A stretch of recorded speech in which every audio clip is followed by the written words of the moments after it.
الله والله والله والله الله والله. الحمد لله رب العالمين والصلاة والسلام على رسوله الكريم أما بعد.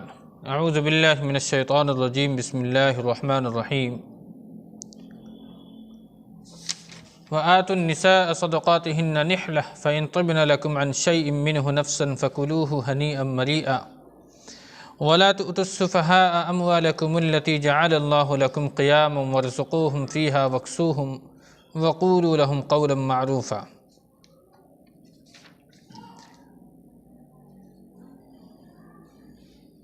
اس صورت کا جو مرکزی مضمون ہے اس صورت کی پہلے رکوع کا، وہ معاشرت میں جو کمزور طبقات کے لوگ ہیں ان کے جو حالات ہیں، ان کے ساتھ معاملات کیسے کرنے چاہیے، اس پر اللہ رب العالمین نے پوری تفصیل کے ساتھ حکم کیا ہے۔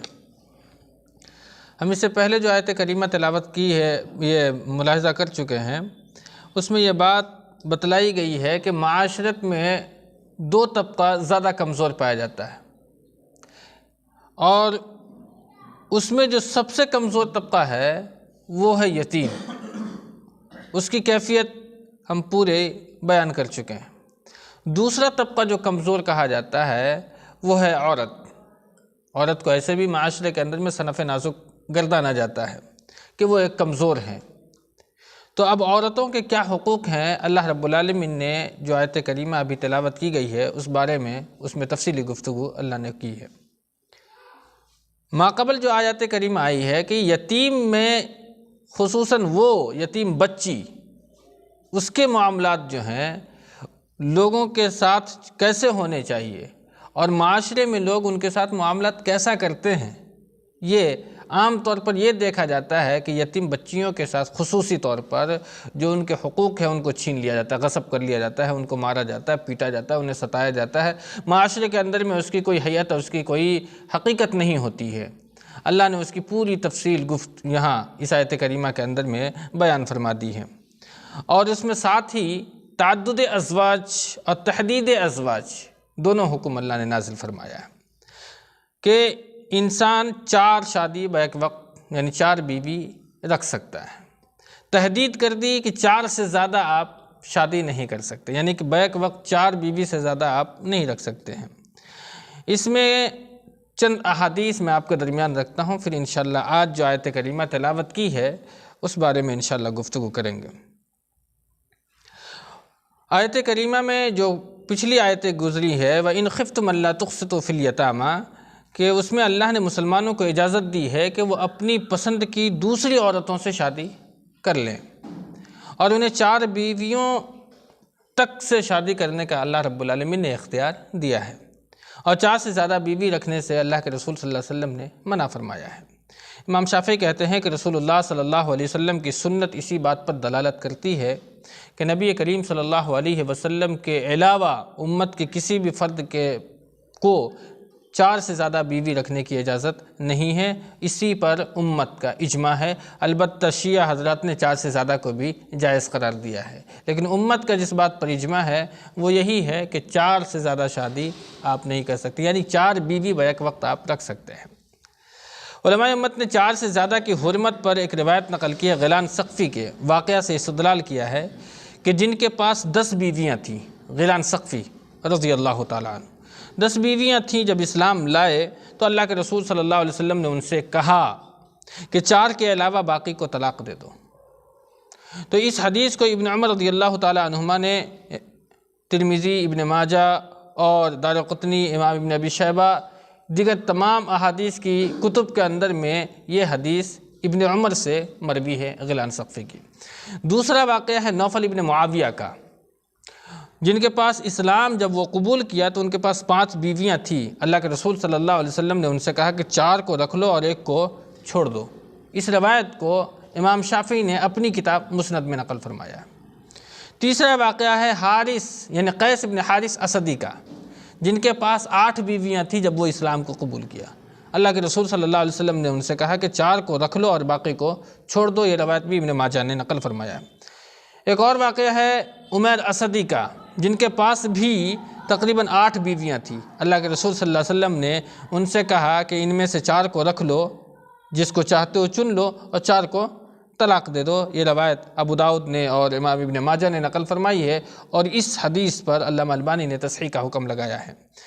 تو امت کا اس بات پر اجماع ہے کہ آدمی 4 شادی بیک وقت یعنی 4 بیوی کو رکھ سکتا ہے، اور نبی کے علاوہ کسی بھی فرد کے لیے 4 سے زیادہ شادی رکھنے کی اجازت امت میں کسی کو بھی نہیں تھی۔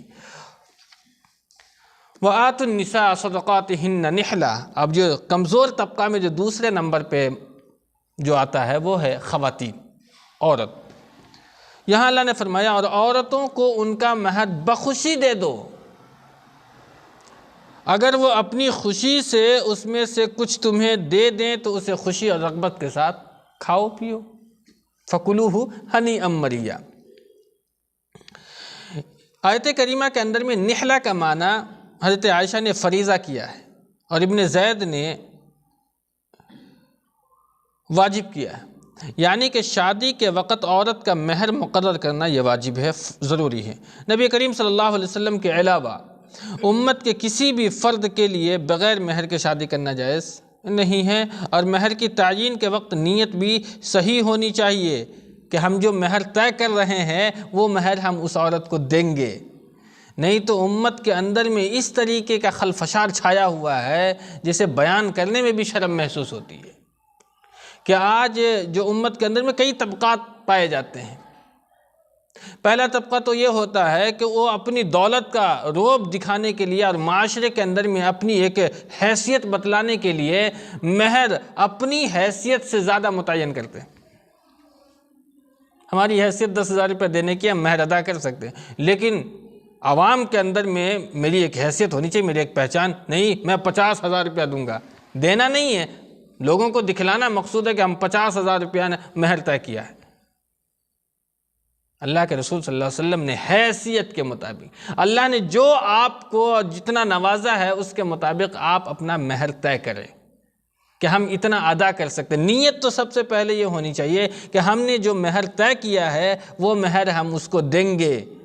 نیت کے اندر میں اگر یہ ہے کہ مہر جگرو جتنا رکھنا ہے رکھو، ہم کو تو دینا ہی نہیں، جان لیں وہ لوگ جو اس نیت کے ساتھ مہر متعین کرتے ہیں اور مہر ادا نہیں کرتے ہیں، وہ اللہ رب العالمین کے یہاں غاصب شمار ہوگا، اور اس کے بارے میں باز پرس کیا جائے گا، آپ سے سوال و جواب ہوگا، اس لیے کہ آپ نے اپنی بیوی کے حق کو چھین لیا ہے، غصب کر لیا ہے۔ اس میں حدود سے پار کر جانے والے کئی معاملات آ جاتے ہیں۔ جس معاشرے کے اندر میں لڑکیوں کی تعداد کم ہوتی ہے اور لڑکوں کی تعداد زیادہ ہوتی ہے، وہاں لڑکی والے کیا کرتے ہیں؟ لڑکوں کو بلیک میل کرتے ہیں، یعنی کہ گویا کہ لڑکی کی قیمت وصول کرتے ہیں۔ اور جس معاشرے میں لڑکیاں کثرت سے ہوتی ہیں اور لڑکے کم ہوتے ہیں، تو وہاں لڑکے والے لڑکی والے لڑکے کو خریدتے ہیں، یعنی کہ لڑکی کم لڑکا زیادہ، تو لڑکی والے جو ہوتے ہیں وہ اپنی لڑکی کی قیمت لیتے ہیں، اور جہاں لڑکا زیادہ لڑکی کم تو لڑکا والے قیمت وصول کر لیتے ہیں۔ یہ معاشرے کی سچائی ہے۔ آج عرب کے اندر میں لوگ شادی کرنے سے کتراتے ہیں، عام انسان بہت ٹف ہے، جس کے پاس لڑکی ہے وہ تو راجہ بنا ہوا ہے، اور لڑکے والے کو سوچنا پڑتا ہے شادی کیسے کرنی ہے، کیونکہ اتنے مطالبات کیے جاتے ہیں لڑکی والوں کی طرف سے کہ لڑکا والا اسے یعنی پورا کرتے کرتے تھک جاتا ہے۔ تو شادی کرنے سے پہلے وہ معاشرے میں عرب میں آج بھی یہ رواج عام ہے، لڑکا والا شادی کرنے سے بہت حد تک سوچتا ہے، پہلے تیاری کرتا ہے پھر شادی کرتا ہے، اس لیے کہ اتنے مطالبات ہوتے ہیں۔ آج ہندوستان میں ہم جہاں رہتے ہیں یہاں لڑکی والے بیچارے پستے ہوئے نظر آتے ہیں اور لڑکا والے سینہ چوڑا کرتے ہیں، یعنی لڑکے کی ابتدائی تعلیم سے لے کر کے انجینئر بننے تک کا جتنا خرچہ ہوا ہوگا وہ پورا وصول کر لیتے ہیں۔ کس سے؟ وہ لڑکی والے سے۔ اتنے خرچ ہوئے ہیں بھائی، جہیز کے نام پر پورا پیسہ وصول کرتے ہیں۔ یہ دونوں چیز جائز نہیں ہے۔ جتنا حق ہونا چاہیے اتنا حق آپ ادا کر کے بیوی کو اپنے پاس رکھ سکتے ہیں۔ یہاں صدقات کا لفظ آیا ہے، صدقہ الگ ہے اور صدقات الگ ہے۔ صدقات یعنی صدقہ، اس کی جمع ہے صدقات، ایک ہے صدقہ جس کو خیرات اور صدقات کہتے ہیں۔ یہاں صدقات کے معنی آتے ہیں مہر کے۔ وَآتُوا النِّسَاءَ صَدُقَاتِهِنَّ نِحْلًا، عورتوں کو ان کا مہر بخوشی دے دو۔ مطلب یہ ہے کہ ہم جب نکاح کریں تو اس وقت میں ہم خوشی برضا و رغبت، ہم نکاح کر کے کسی کی لڑکی کو اپنے عقد میں لا رہے ہیں تو ہماری جو حیثیت ہے اس کے مطابق ہم اس کا مہر کیا کریں، متعین کریں اور ہم اسے ادا کریں۔ یہ ادا کرنا چاہیے۔ آج یعنی 90% لوگ مہر مؤجل کرتے ہیں، مہر مؤجل کرتے ہیں۔ اب وہ زندگی میں کبھی ہوگا تو دیں گے، نہیں تو کوئی بات نہیں، مرتے وقت تو معاف کروانے کا ایک معاملہ موجود ہے۔ لیکن یاد رکھیں کہ جو لوگ مرتے وقت میں مہر معاف کرواتے ہیں وہ مانا نہیں جائے گا اللہ کے نزدیک، اسی لیے کہ آگے اللہ نے اس کی وضاحت فرما دی ہے۔ چونکہ اللہ نے تمہیں پیدا کیا، تمہاری تمام نسوں سے اللہ واقف ہے، تم کیا کیا کر سکتے ہو۔ اللہ نے فرمایا ہے اگر وہ اپنی خوشی سے فَإِن طِبْنَ لَكُمْ، اپنی خوشی سے اس میں سے کچھ تمہیں اگر دے دے یا کلی طور پر معاف کر دے تو اسے خوشی کے ساتھ لے لو اور رغبت کے ساتھ کھاؤ پیو، فَكُلُوهُ هَنِيًّا مَرِيًّا۔ فَإِن طِبْنَ لَكُمْ، خوشی برضا و رغبت اگر عورت مہر معاف کر دیتی ہے تو تمہارے لیے اس کا مہر لینا جائز ہوگا، یا نہیں دیے ہو تو نہیں دینا جائز ہوگا۔ لیکن تم مرتے وقت مجھے معاف کروا رہے ہو تو وہ تو بیچاری مجبور ہو جاتی ہے کہ اب تو یہ مر رہا، دے گا کہاں سے، قبر میں دے گا، تو چلو بھائی معاف کر ہی دیتے ہیں۔ یہ معافی اللہ کے نزدیک شمار نہیں کی جائے گی۔ اسی لیے انسان کو چاہیے کہ مہر اتنا ہی متعین کیا جائے جتنا ہم ادا کر سکتے ہیں، دوسرے کے دکھاوے کے لیے نہیں۔ اللہ تمہاری نیتوں سے بخوبی واقف ہے، اسی لیے انسان مہر ادا کرے۔ عورت کو آپ لائے ہیں، کسی کی لڑکی کو لائے ہیں، یہ اس کا حق ہے، اس کا حق آپ دیں۔ اللہ کے رسول صلی اللہ علیہ وسلم کے زمانے میں صحابہ کرام رضی اللہ عنہم اجمعین نے لوہے کی ایک انگوٹھی پر نکاح کر لیا، مہر متعین ہوا۔ یہاں تک کہ روایت آتی ہے کہ صورتیں یاد ہے، تم اپنی بیوی کو صورت یاد کروا دینا، مہر ہو گیا۔ یہ نہیں ہے ٹھاٹ باٹ دکھانا لوگوں کو۔ اللہ کے نزدیک انسان کو تقوی شعار بننا چاہیے، رب کے نزدیک اپنی ایک امیج بناؤ، رب کے نزدیک سرخروئی کیسے حاصل کرنی ہے اس کے لیے راستے تلاش کرو۔ دنیا کی جو عزت ہے، جو سرفرازی ہے، جو کامیابی ہے، یہ کوئی کامیابی نہیں ہے، یہ محض ایک دھوکے کا سامان ہے۔ وَمَا الْحَيَاةُ الدُّنْيَا إِلَّا مَتَاعُ الْغُرُورِ۔ اس لیے انسان کو چاہیے کہ مہر ادا کرے، اس کو ضروری اور لازم سمجھے۔ زمانہ جاہلیت میں اسی طریقے کا معاملہ ہوتا تھا کہ لوگ عورتوں کا مہر خود لے لیتے تھے اور اس مہر میں سے اس کو کچھ بھی نہیں دیتے تھے۔ اللہ تعالیٰ نے ان کے اسی فعل شنیعہ کی تردید فرمائی اور مسلمانوں کو حکم دیا کہ شادی کے وقت میں عورتوں کا مہر ضرور متعین کرو اور ان کا حق اسے ضرور ادا کرو۔ اس کے بعد اللہ رب العالمین نے فرمایا کہ اگر بیوی طیب نفس کے ساتھ مہر کا کچھ حصہ شوہر کو دے دے یا پورا حصہ دے دے تو شوہر کے لیے اس کا استعمال جائز ہوگا۔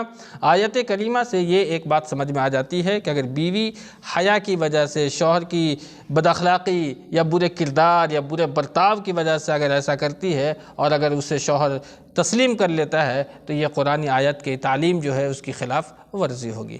اللہ رب العالمین سے دعا اللہ میں کتاب و سنت پر عمل کی توفیق بخشے، آمین۔ وآخر دعوانا الحمدللہ رب العالمین۔